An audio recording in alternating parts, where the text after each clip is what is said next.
Procuramos traer siempre la mejor calidad en el contenido de YouTube y Spotify, pero en esta ocasión tuvimos algunos inconvenientes técnicos. Sin embargo, nos gustó mucho este episodio y no quisimos dejarlo de presentar con ustedes. Esperemos que lo disfruten tanto como nosotras. Gracias. El 80% de los negocios fracasa antes de los 5 años por falta de conocimiento y mala administración principalmente. ¿Te gustaría saber cómo se hacen los negocios y cuál es el primer paso que tienes que dar como emprendedora? Quédate a escuchar el siguiente episodio para manifestar el negocio de tus sueños.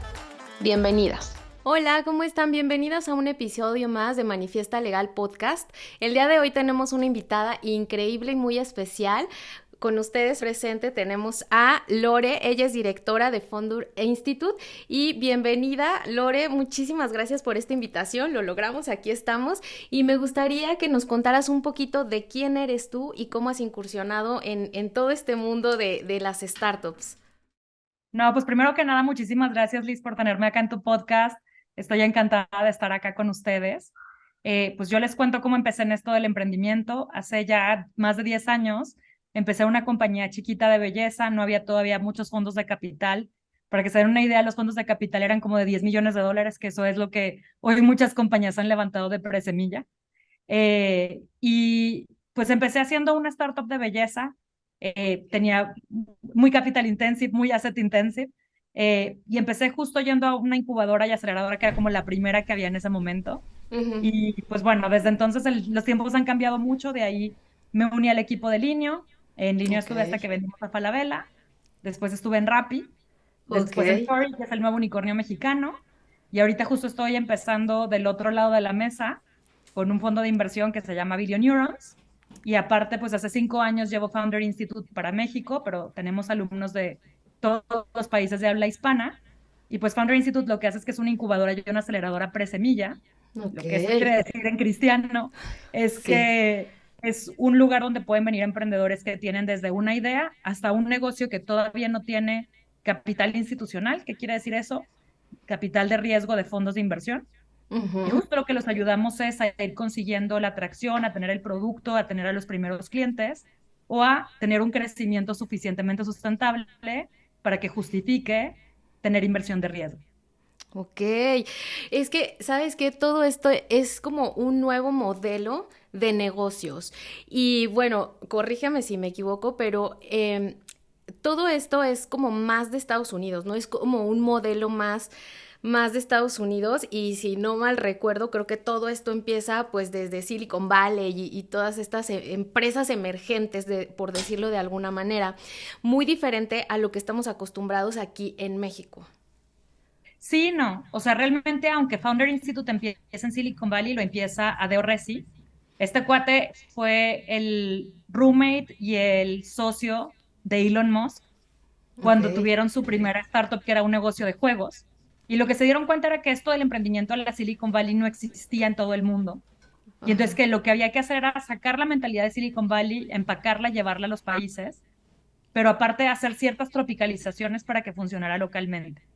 Entonces, ¿qué es lo que pasa en Founder Institute? ¿No? A lo largo de 14 semanas vamos enseñando a los emprendedores a construir sus negocios, vamos poniéndoles estas semillitas de mentalidad de Silicon Valley.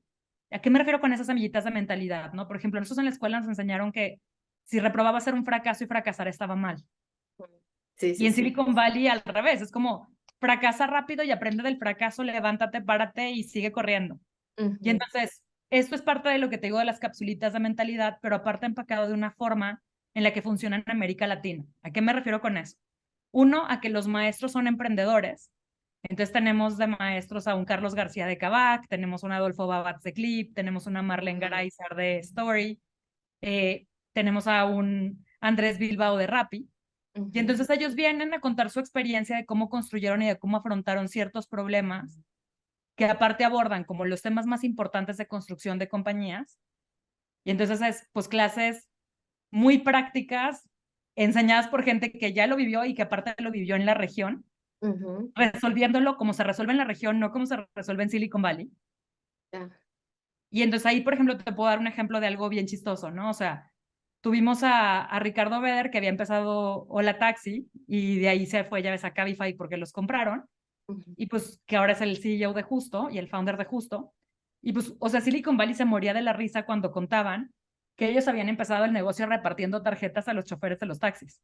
Ok. Que si Uber hubiera empezado así, jamás habría escalado y es como contra todo lo que te dicen en Silicon Valley. Y acá es literal de, vete a la central de abastos y ponte a que los abasteros bajen la app para que puedan vender en justo, ¿sabes? Sí, sí. Es Entonces, justo, ajá. Sí, sí, sí, perdón. pues justo eso es parte de lo que hace muy diferente Founder Institute, ¿no? Porque Founder Institute es una composición, por un lado, te digo, estas 14 semanas, mentores prácticos, tareas y tareas que no son como en la escuela de, a ver, léete este texto y es un resumen, sino tareas de constituye tu compañía, registra tu marca, vende, construye tu producto. Y lo tercero es este tema de la mentalidad. Entonces, cuando juntas esas tres cosas, pues ya tienes el conocimiento, las habilidades y la red que te permiten crecer tu negocio y aparte salir a levantar capital. Ok.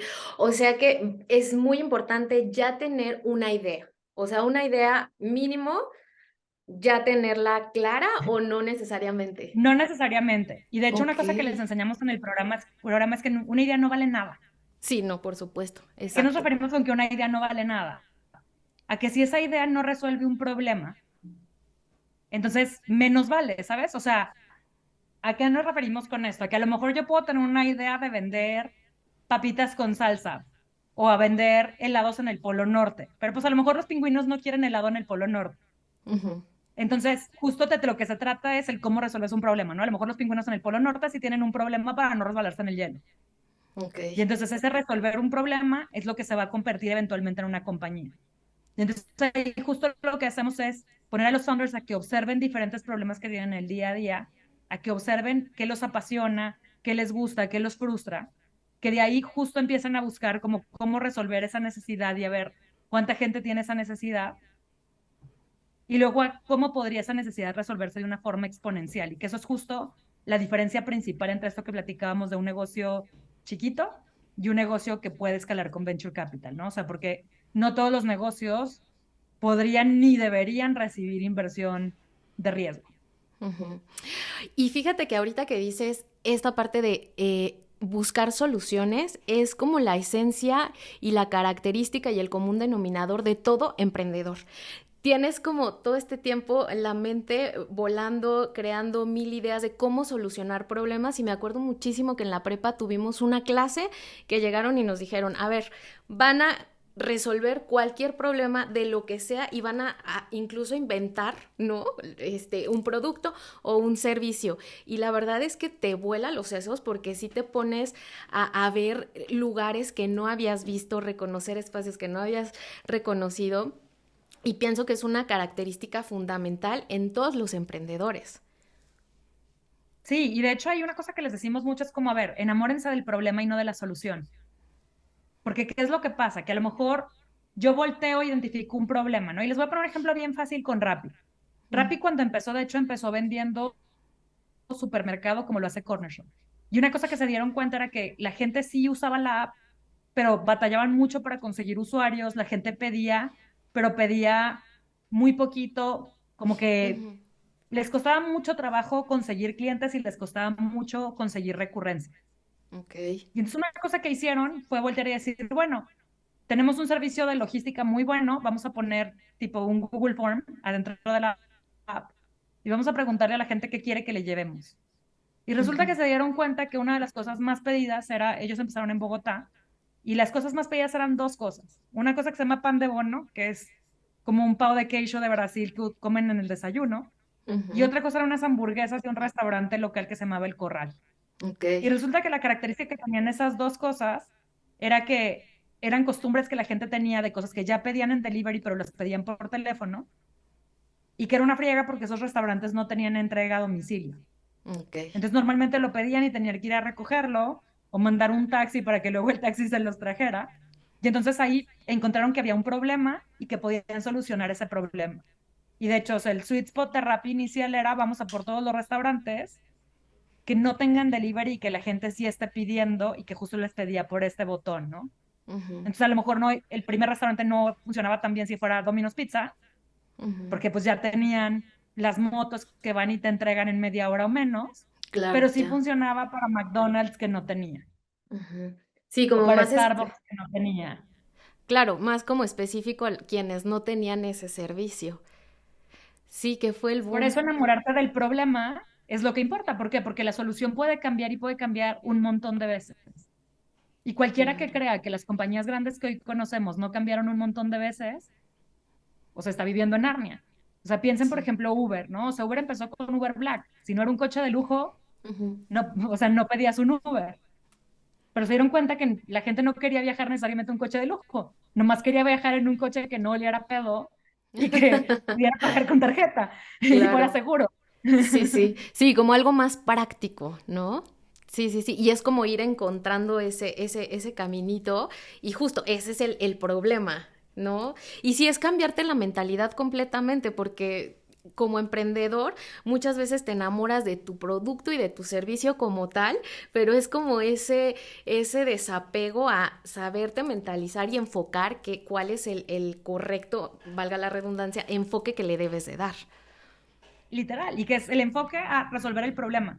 Y muchas veces el error que cometemos es pensar que hay causalidad de repente entre el problema y la solución, ¿no? O sea, como causa-consecuencia, ¿no? O sea, de repente me toca ver a algunos emprendedores que voltean y dicen, no, pues es súper problemático, no sé, eh, el problema de la salud en México y entonces por eso hice una plataforma de telemedicina. Y es así como, pues no, no, no. O sea, a la gente Ujú. no le gusta irse a hacer una mamografía, a la gente no le gusta irse a hacer un papá Nicolau. Sí, O no, no, no, sea, no. no, no, no tiene mucho que ver con que usen una app o no usen una app. Claro. Sí, sí, sí, es como muy, muy diferente. Y bueno, en todo este mundo de las startups, de las unicornio, hay muchísimos conceptos que se manejan un poquito diferente que al modelo tradicional de negocios, ¿no? Y nos podrías platicar un poquito, digo, antes de entrar en estos conceptos, ¿qué es una startup? ¿Cuál es la diferencia a lo mejor de una unicornio?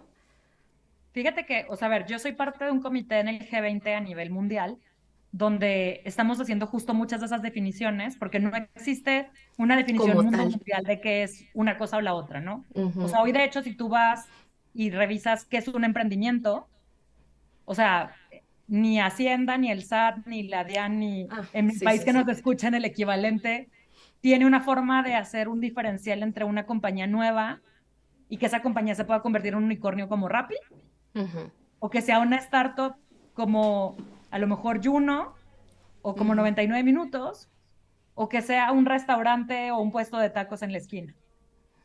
Entonces, Claro. pero lo que sí hay es más o menos algún tipo de definiciones a nivel industria, ¿no? Ujú.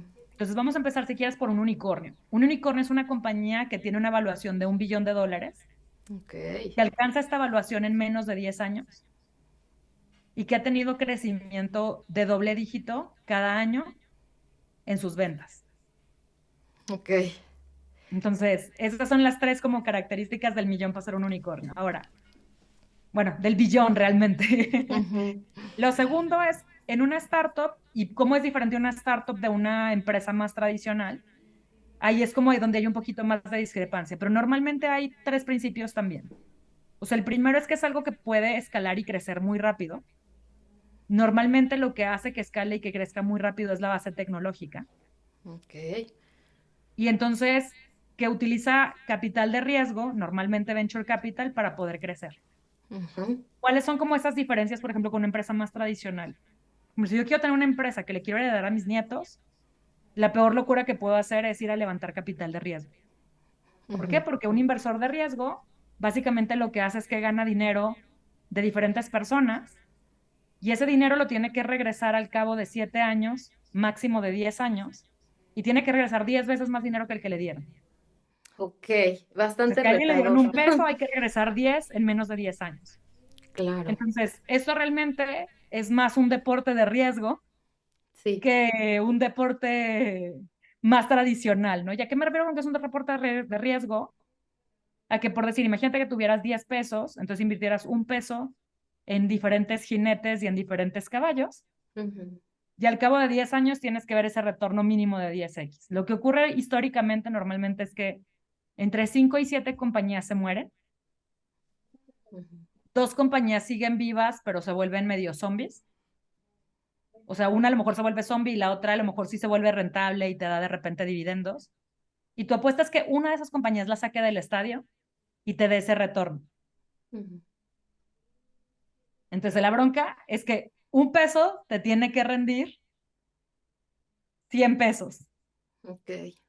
para que alcances ese retorno, porque las otras 9 se murieron y tienes que dar 10 de retorno. Ujú. Entonces, pues, ¿qué es el trabajo de la gente en los fondos? Pues escoger cuáles son las compañías y los jinetes que tienen más probabilidades de llegar a la meta. Ujú. Y entonces eso normalmente lo mides como una combinación de varios factores, ¿no? O sea, uno, el equipo, sobre todo entre más temprana la etapa, ese equipo es lo que va a hacer mucha diferencia. Obviamente que ese equipo tenga algo de experiencia en la industria y algo de experiencia construyendo tecnología es un plus, porque pues vas reduciendo esas posibilidades de fracasar. Ujú. Imagínense que es como comprar cachitos de la lotería y pegarle al gordo. Sí, sí, Y sí, sí. entonces es como si voltearan y te dijeran, bueno, la lotería de esta semana termina con números pares. Entonces ya sabes que los números nones no son números que vas a comprar, te reduce en 5 los números para comprar de terminación, ¿no?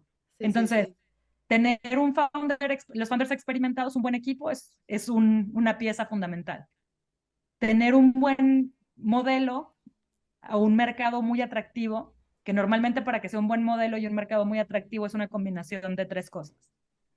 O es un problema que tiene muchísima gente, o es un problema que es muy caro de resolver, y bonus points es muy caro de resolver y lo tiene mucha gente. Ok. Lo tercero en lo que se suelen fijar también los fondos es en las posibilidades que tiene ese modelo de crecer y de que realmente la tecnología sí te pueda ayudar, ¿no? Y o Ujú. sea, ahí les puedo poner varios ejemplos de estas diferencias, ¿no? Por ejemplo, mucha gente dice, bueno, pero WeWork levantó capital. Claro. Ujú. O sea, WeWork en un mundo muy kosher, digamos, de cómo funciona el venture capital, no debería haber levantado nunca capital porque dependía de assets físicos, no tenía tecnología y entonces era muy difícil el poder crecer exponencialmente y que realmente se sustentara ese crecimiento a más largo plazo, ¿no? Un Ujú. Kavak y un Rappi, por ejemplo, son modelos intermedios, igual que un Uber. ¿Por Ujú. qué? Porque necesitan ir penetrando plazas físicas y tienen un componente físico muy fuerte para poderse expandir y crecer. Ujú. Claro. O sea, por ejemplo, un Rappi no puede operar en una ciudad en la que no tenga rapitenderos y restaurantes. Sí, total. Entonces, Ujú. abrir una nueva ciudad, pues es muy costoso y entonces, pues toma mucho esfuerzo, entonces eso le quita escalabilidad, ¿no? Diferente de, Ujú. por ejemplo, un modelo como el de Spotify, Ujú. Sí, donde sí, con el sí. mismo software puedes vender en cualquier país del mundo. Claro. Sí, sí, sí, es como más universal, por decirlo de alguna manera, el concepto, o se puede como adaptar más, ¿no? De alguna manera. Y ahorita Exacto, y que... necesita menos presencia física, digamos, ¿no? O sea, tú puedes llegar a Timbuktu Ujú. o a Ushuaia con la misma tecnología con la que llegas a Ciudad de México o a Bogotá o a Cali o a Medellín o a Buenos Claro. Aires. Sí, sí, sí, sí. Y ahorita que mencionabas esta parte de no existe como una definición o un concepto, ¿no? Tal cual, tanto de una startup o de una unicornio. Fíjate que eso que dices también ha costado mucho trabajo, y tú me vas a entender, en temas jurídicos, por mencionar solamente un aspecto. Porque de hecho, cuando han llegado a México, hablando particularmente de este país, es incluso enseñarle a la autoridad de qué va tu empresa, irnos educando, ¿no? Tanto las personas que están en este mundo del emprendimiento de este lado como tal, y la autoridad del otro lado. Me acuerdo muchísimo que alguna vez escuché justo la historia de Uber, que tuvieron que, ir que pedir permisos. Al gobierno, explicarles de qué iba, cómo se tenía que trabajar, mismo caso con las fintech, ¿no? Que Comisión Nacional Bancaria de Valores es quien, o sea, literal llevan el proyecto para decirle, mira, así funcionamos y tú tienes que regularnos, ¿no? Como autoridad, y es ir encontrando justamente las figuras que vamos a implementar para estos, pues de alguna manera, modelos de negocio, pues nuevos. Sí, a ver, o sea, por ejemplo, yo te puedo contar de muchas historias de, por ejemplo, en línea, pues justo no existía todavía un IVA para cuando vendías en plataformas en aquel entonces. Ok. O, por ejemplo, estas figuras para poder hacer tarjetas cobrantes en línea, pues tampoco existía cuando hicimos la cobranded hace 10 años ya en los Linio Days, ¿no? Entonces, o sea, justo esta parte, mucha de la tecnología justo opera en marcos legales y en marcos jurídicos grises. ¿Y por qué son zonas grises? Porque son zonas, por ejemplo, en el tema de Uber, pues había un tema de permisos, ¿no? O sea, te puedo contar historias, por ejemplo, de cuando hacíamos cross-border e-commerce en línea, donde no había una regulación para hacer cross-border en México. Ujú. ¿Qué es hacer Sí. un cross-border? Pues cuando tú pides algo desde China y te llega desde China, pero es vendido por una entidad internacional y no una entidad nacional, que es Ujú. parecido a lo que haces cuando pides algo en Alibaba o en Shein, que hoy es Ujú. mucho más común, Ujú. pero en el 2013 nadie sabía cómo se comía eso, ¿no? Sí, sí, sí, Entonces, sí. o sea, justo ha sido como el trabajar de la mano con la autoridad para que vayan haciendo esos marcos regulatorios, por ejemplo, en el caso de Rappi, ¿no? O sea, ¿cuál es el marco regulatorio bajo el que tienen que operar los rapitenderos? Y justo toda esta ley para freelancers fue una cosa que promovió Rappi Ujú.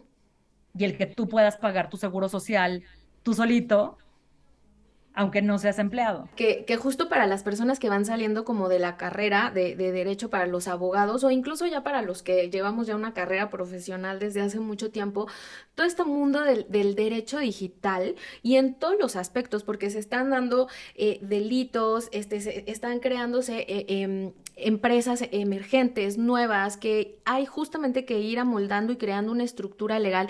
Y bueno, también como abogados de pronto nos hablan de conceptos que decimos, no te entendemos nada, pero dime qué es lo que quieres hacer y vemos la manera de cómo hacerlo. Entonces vamos a ir encuadrando como justo esas figuras, ¿no? De esto que comentas de la nueva ley. Eso nos va a dar esa invitación justamente con todas estas empresas a ir llevando de la mano la parte jurídica, que es como súper importante porque también los emprendedores en ese aspecto necesitan tener una estructura legal, porque si no, como decías hace ratito, o sea, una idea es nada si no la llevas a la acción, si no la aterrizas, si no la bajas de alguna manera, ¿no? ¿Y cómo lo haces? Con los instrumentos legales. Porque aquí viene una cosa No, muy y que también, a ver, importante. el hecho Ajá. de que no exista un marco jurídico regulatorio muchas veces le pone mucho más riesgo a tu modelo, ¿no? O sea, por ejemplo, ahorita si están leyendo las noticias de lo que estaba pasando en Colombia, ¿no? O sea, de cómo están tratando de regular el gig economy, ¿no? Y entonces el impacto que eso puede tener para Rappi, para Uber, para las valuaciones de las compañías.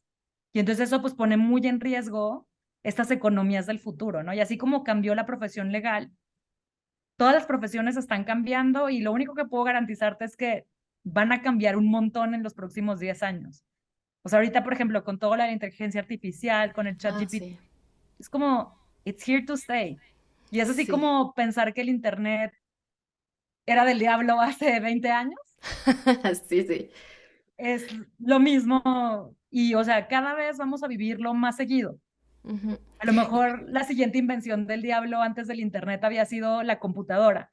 Y, o sea, Sí, luego fueron los celulares que fueran smartphones.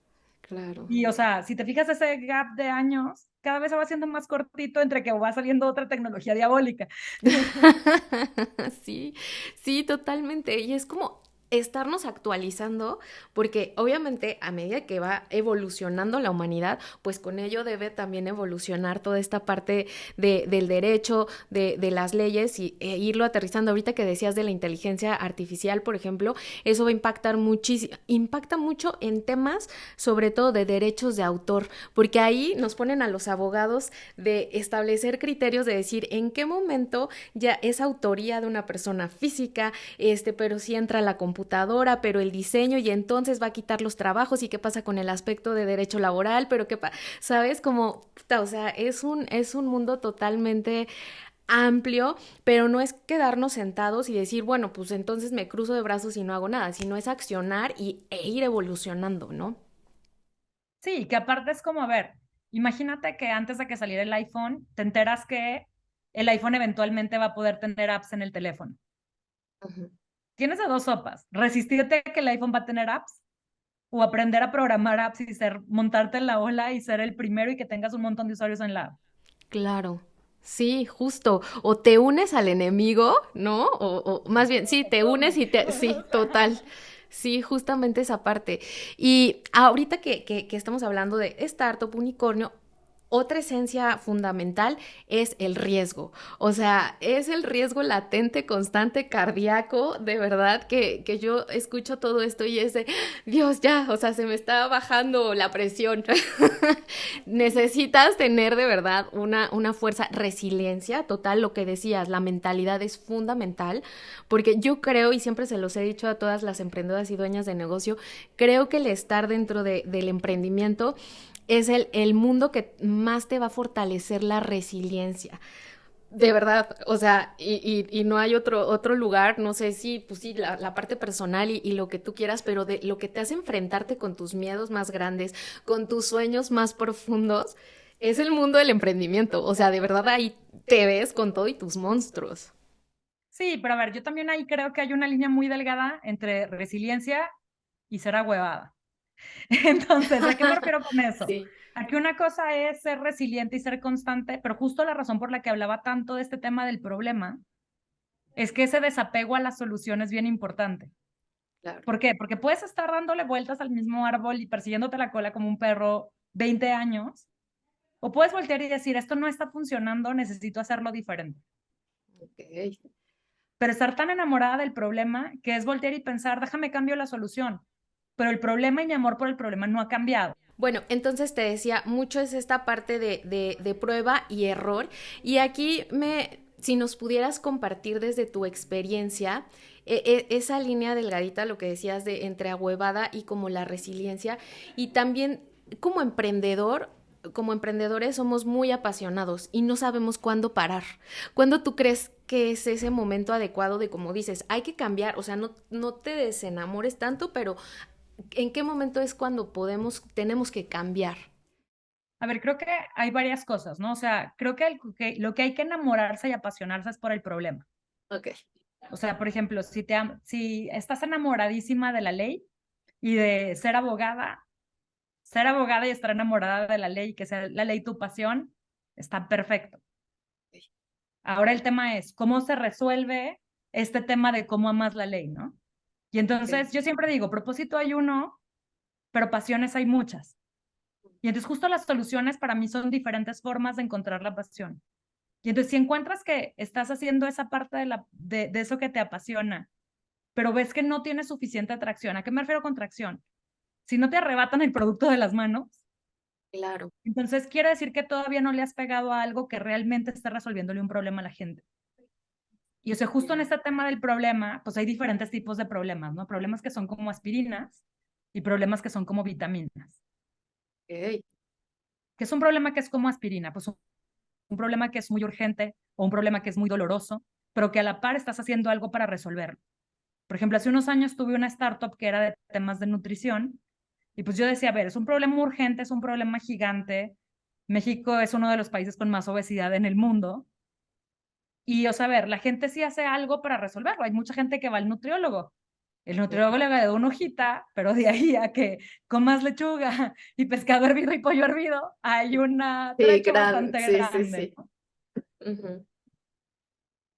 Y entonces el hecho de que algo sea importante y que sea urgente, no necesariamente lo vuelve un buen negocio si la gente no está tomando acción y siguiendo esa acción para hacerlo, porque la tecnología no necesariamente va a hacer que lo hagas diferente.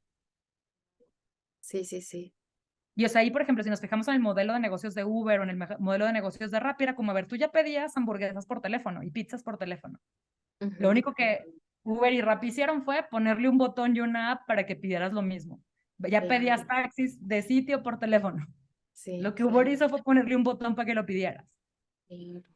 Sí, y también mucho escuchar a tu mercado. Fíjate que conozco a un poquito a unos chinos, ¿no? Tienen una mentalidad completamente diferente y lo que mucho nos compartía en una plática que tuvimos es que justo eso, escucha siempre a tu mercado. Muchas veces tú quisieras venderles, no sé, algo con calidad, que esto, pero el mercado como tal hablando de mercado chino, es volumen, volumen, volumen, todo barato, todo barato. Entonces tú le das como, justo, le das en el blanco, y en el caso de los chinos es un mayor volumen, menor precio, y les ha ido perfecto. Sí, y a ver, o sea, por ejemplo, esto que te contaba de productos que son una vitamina, ¿no? O sea, ¿qué es un producto que es una vitamina? Pues a ver, nadie se va a morir si no tiene música en su teléfono. Y entonces tener un Spotify termina siendo un lujo, que es más una vitamina que una aspirina, ¿no? En cambio, por ejemplo, a veces rentar una bicicleta para poder moverte de un lugar a otro y llegar a tiempo, pues es más una aspirina que una vitamina. Ok. Sí. Entonces, por ejemplo, WhatsApp, pues es una aspirina ya para todos, porque es como ese lugar donde gestionamos nuestras vidas, hacemos negocios, todo pasa por WhatsApp. Sí, o también esta parte como de crear esa necesidad, un poquito va por ahí también. Sí, no, porque a ver, hay una parte de crear la necesidad, pero cuando creas esa necesidad, no necesariamente terminas capturando tanto del valor porque es más vitamina. Ok. O sea, una aspirina es cuando está en algo que te duele mucho. Por ejemplo, pedir taxis, pues solía ser algo muy doloroso porque no sabías cuándo iba a llegar, a veces no traías efectivo para pagarle, sentías que era muy inseguro, o sea, el taxi estaba todo destartalado, te cobraban lo que se les antojaba. Ujú. Entonces, ahí es donde viene el cómo Uber sí resuelve una necesidad, ¿no? Tanto Ya. que, o sea, reemplazó la venta de coches. Ujú. Sí, sí, sí, totalmente. Ok. Y entonces siempre es mucho más fácil vender un producto que parte de la necesidad o un servicio que parte de la necesidad que algo que parte de el placer, ¿no? O el lujo, o el que puedes gastar en eso, sí, pero termina siendo como vitaminas. O sea, ¿cuánta gente compra vitaminas? ¿Cuánta gente compra aspirinas? Ya, sí, sí, sí, claro. Oye, y un poquito de, volviendo a este tema del mercado, más bien del modelo de negocio como tradicional, para irle perdiendo este miedo, sobre todo a los que todavía dicen, no, yo prefiero el mercado tradicional, que lo que te decía un poquito antes de entrar al aire, es que muchos de mis contemporáneos o la gente, pues sí, que estaban como muy, o que somos de la old school, vemos una startup y es riesgo inminente, riesgo total y buscamos algo más convencional, pero a ver, hay que dejar algo muy en claro. Un negocio en todos los colores, en todos los aspectos, siempre va a ser un riesgo, Siempre ¿no? va a ser un riesgo y también siempre va a ser mucho trabajo, ¿no? O sea, yo siempre digo que cuesta el mismo trabajo tener un Oxxo que tener un unicornio. Ok. ¿Y a qué me refiero con eso? A que en un Oxxo te vas a parar en sábado y en domingo a las 6 de la mañana. En un Sí, unicornio total. también. Ok. O sea, y lo que hace la diferencia es el potencial del tamaño de mercado que tienes. Y entonces sí, las empresas de tecnológica son muy riesgosas. Sí, sí son. Sobre todo entre más vitaminas sean, porque es donde más o sea, más volatilidad puedes tener. Ujú. Sí, ¿Por qué? Porque si es algo nice to have, pues a ver, el día que hay recesión, lo primero que cancelas es la cuenta de Netflix y la de Spotify. sí, total. Entonces, y lo primero que dejas de hacer es pedir Rapis. Sí, Entonces, sí, y a lo mejor dejas de irte en Uber y te empiezas a ir en Didi, ¿no? Entonces, o sea, pero cuando estás resolviendo realmente cosas que son muy importantes para los usuarios, ¿no? O sea, esto que te contaba de, pues por más recesión que haya, no dejas de usar WhatsApp porque igual tienes que llamar a tus papás. O sea, cosas, ¿cómo te diré? Por ejemplo, con la pandemia, ¿no? O sea, pues Zoom se convirtió en la forma de uy, comunicarnos sí, y no sí, había de sí, otra. O sea, sí. tú usabas Zoom, usabas Google Meet, usabas Skype, usabas Microsoft Teams, la que se te ocurriera esas cuatro, Ujú. pero no había otra forma de hacerlo, aunque a lo mejor antes no nos gustaba hacerlo y no lo hacíamos. Y los que no sabían lo tuvieron que aprender. O te subes al tren o te quedas ahí. Sí, sí, sí. Sí, total.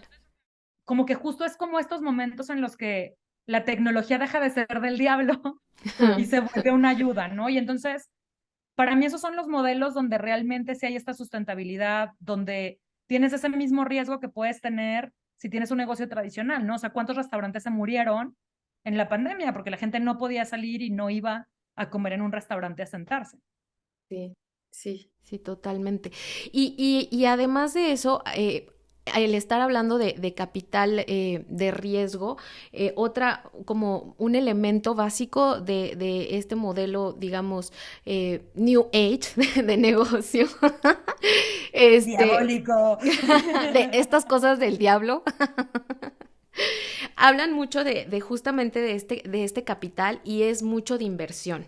¿No? Estar levantando capital, que creo que aquí hay una diferencia un poquito jurídicamente, vaya, porque levantar capital, una cosa es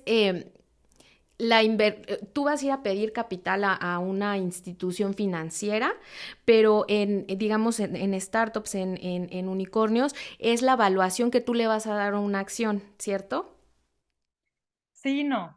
O sea, realmente lo que ocurre es que, a ver, en una startup depende de la etapa. Ok. Y de hecho, incluso hay marcos jurídicos de Venture Capital que todavía no Sí. necesariamente existen en México. ¿A qué me refiero con eso? O sea, a ver, la ley para poder hacer Venture Capital, o sea, en México era ilegal que alguien te diera dinero que no fuera un banco hasta hace 10 años. Sí, Poquito más de 10 años, como 15. ujú, ujú, Pues hace ujú. 15 años que alguien te diera dinero que no fuera un fondo de private equity o un banco, era lavado de dinero seguro. No, e incluso tú ibas a pedir dinero nada más por tu idea y hoy en día nadie o sea, no te lo da. Que ahorita a ver si nos puedes platicar un poquito de cuál es la diferencia entre una incubadora, una aceleradora, ¿no? Pero bueno, volviendo al tema, o sea, si tú vas a pedir como emprendedor, me tocó con una clienta justamente que cayó estuvo a punto de caer en un fraude porque fue a diferentes instituciones y pues si no tienes capital, estas instituciones no te dan capital, que me decía, pero es que como justo voy a pedir dinero porque no tengo dinero y no me quieren dar dinero, entonces era así como un cuento de nunca acabar. Entonces, un poquito parte de lo que platicamos hace rato de ir amoldándonos, ¿no? Sí, y a ver, aparte de esto de ir amoldándonos, es esto que te digo, a ver, o sea, en el capital de riesgo hay diferentes etapas. Hay una etapa que se llama Friends, Family and Fools en inglés, que es amigos, familiares y tontos, Sí. que son los que te dan el primer dinero para empezar tu proyecto. Después de ahí tienes un capital que se llama presemilla.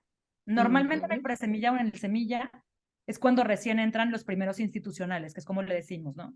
Los institucionales son estos fondos de venture capital de los que platicábamos. Y de hecho esa figura legal que te digo que no existe todavía en México como tal, es Ujú. que normalmente se recomienda que en esas rondas se levante el dinero con una cosa que se llama un safe. Exactamente. Entonces, Sí. la bronca es que esa figura de un safe es como si fuera un pagaré, pero la bronca es que es un pagaré sin precio, entonces esa figura legal no existe en este país. Y de Ujú. hecho por eso muchos emprendedores terminan constituyéndose en Estados Unidos y entonces levantando bajo esa figura del SAFE, que es lo mejor porque, o sea, eso hace que no te diluyas. ¿Qué quiere decir esto de que no te diluyas? Que si tú eres dueño del 100% de la compañía y le pones una evaluación desde ahí y resulta que ejecutas mejor que esa evaluación que pusieron, que no te quiten más del pastel Claro. que lo que deberían de quitarte por el tamaño que logras. Entonces, la bronca de esta etapa es que es como echar un volado, ¿no? Como te puede ir mejor que el precio que le pusiste, te puede ir peor porque, pues en esta etapa a veces hay un PowerPoint, a veces hay un producto mínimo viable, que pueden ser productos sin código, grupos de WhatsApp a lo mejor con los que ganaste unos primeros clientes. Ujú. Y entonces, o sea, eso, contra lo que ya terminas construyendo, a veces se vuelve más grande, a veces no se vuelve más grande, pero justo como para que ese riesgo no te friegue como emprendedor, por eso se recomienda que levantes con esto que se llama el SAFE. Sí que Ahora, es un poquito como una promesa, ¿no? es como Podría una promesa, o sea, decirse. justo por eso es como una figura muy parecida a un pagaré, porque Ujú, es como ujú, un, ok, yo te voy a entregar tanto de mi compañía a ujú. cambio de este dinero que me diste, pero las condiciones de cuánto te voy a entregar dependen de a qué resultado llego. Entonces volteas y Sí. dices, a ver, si le pego, o sea, imagínense que fuera como si fuera un juego de fútbol, ¿no? Ujú, Entonces, si estamos jugando soccer y decimos, bueno, si mi equipo favorito mete un gol, entonces la quiniela queda así. Si mete 2 goles, queda así. Si mete 3 goles, queda así. ujú, ujú, Entonces, es lo mismo que pasa con la evaluación, donde volteas y dices, a ver, si meto un gol, te llevas tanto de mi compañía por ese dinero que ya me diste. Si meto 2 goles, te llevas menos de mi compañía por ese mismo dinero. Si meto 3 goles, te llevas tanto de mi compañía por ese dinero. Entonces, eso es básicamente lo que es un safe, lo que es un cap, que es ponerle un límite, y lo que es ponerle un descuento, ujú, que también tiene un discount de repente esos safes. ujú, Ahora, cuando pasas a levantar una o dos rondas, a veces te dejan levantar una, a veces dos, que son rondas sin precio, como se llaman estas rondas de presemilla o de semilla. ujú. Cuando llegas a la serie A, ya ahora sí a fuerza le tienes que poner un precio. Y entonces ese precio normalmente es un híbrido de 4 o 5 modelos diferentes de evaluación, que puede ser múltiplos de EBITDA, que puede ser múltiplos de revenue, que puede ser el método Chicago, que puede ser el método Manhattan. Y normalmente ahí lo que haces es que hacen todas esas matemáticas y dicen, este es el más bajo, este es el más alto, y más o menos sacan un promedio y dicen que eso vale tu compañía. Y entonces contra eso voltean y te dicen, bueno, ahora sí te voy a dar un cheque de tantos millones por el tanto por ciento de tu compañía, y entonces eso te da una evaluación de pre-money de tanto y una evaluación de post-money de tanto. En cristiano eso quiere decir que te dan dinero, tu compañía valía algo, pero como ya tienes ese dinero y ya tienes todo el potencial de construir otra cosa, entonces ahora vale otro monto. Y justo eso es lo que convierte un unicornio en un unicornio, ¿no? O sea, en esas rondas es donde te dan la evaluación del billón y eso es lo que te vuelve unicornio. Sí, que justamente en este proceso, por decirlo de alguna manera, entra un poco esta parte del due diligence, ¿no? Que es como un poquito la auditoría de ver como todas estas activos de la empresa, qué lo compone, qué lo comprende, etcétera, ¿no? Sí, claro, y a ver, un due diligence obviamente es bien diferente cuando estás en presemilla, cuando estás en semilla y cuando estás en una serie A, ¿no? O sea, en una presemilla, el due diligence es básicamente que no tengas antecedentes penales, que si le llaman a tu jefe de cuando eras godines no diga que te robaste algo o que eres X, Y o Z. Cuando ya vas más en una serie más avanzada, ¿no? A lo mejor cuando ya levantas la semilla y no la presemilla, es justo checar esa atracción, ¿no? O sea, checar que los costos hicieron los costos que dijiste, que las ventas hicieron las ventas que dijiste. Y ahora sí, a fuerza para esta etapa ya tienes que estar constituido, registros de marca, todos los registros legales listos, haber presentado contabilidad, que muchas veces eso es donde patinan la mayoría de los emprendedores a la hora que haces los due diligences. Y pues justo, o sea, de que hayas pagado los impuestos a tiempo, que estés al día con todas tus obligaciones, que estés facturando bien, por ejemplo, porque a veces es como, sí, hemos vendido un chorro, pero no le hemos facturado a los clientes desde que empezamos, ¿no? O no tenemos nada de contabilidad desde que empezamos porque no había sistema o no había alguien que llevara eso. Y entonces, o sea, obviamente, conforme se va volviendo más sofisticado el negocio, pues van auditando muchas más cosas, que eso es lo que es un due diligence, una auditoría. Bueno, sí, justo como ir aterrizando y sí, dependiendo de cada etapa, de como esta semilla, que a eso me refería mucho con los conceptos que manejamos mucho en estos modelos, ¿no? Que la semilla, que la primera ronda, que el NDA, pero que el venture, ¿sabes? Como esa parte, tenemos que hacer una segunda parte definitivamente de esto. Y bueno, para ir como cerrando y nada más para que nos queden claro también cuál es la diferencia entre una incubadora, una aceleradora y demás, sobre todo para todos los emprendedores que sí tienen esta idea de negocio que va más perfilado a una startup, a una unicornio, cómo ir buscando este apoyo. Pues mira, una incubadora es la etapa más temprana que va desde la inspiración y desde que tienes una idea hasta antes de que levantes tu primera ronda institucional, como platicábamos, ¿no? Incubadoras en México existen algunas en las universidades y por supuesto Founder Institute es una de ellas. De hecho, como parte del regalo para todos nuestros escuchas del día de hoy, hay una liga para el examen de admisión gratis. Y después están las aceleradoras, ¿no? Las aceleradoras normalmente, una vez que te aceptan ya con tracción. ¿Tracción qué quiere decir? Que ya tienes un producto, que ya tienes clientes, que ya estás facturando, que ya tienes un equipo, que ya te dedicas a hacer esto de tiempo completo. En el caso de una incubadora, puedes todavía hacer godines en la mañana y tener tu startup de noche. No necesitas haber salido del closet. Y entonces justo eso es como la diferencia más grande entre los dos, ¿no? Y es como este momento, que una incubadora puede ir desde idea, presemilla, incluso hasta semilla, por eso que les contaba del capital institucional de cuando se levante. Y una aceleradora normalmente va desde semilla y serie A para adelante.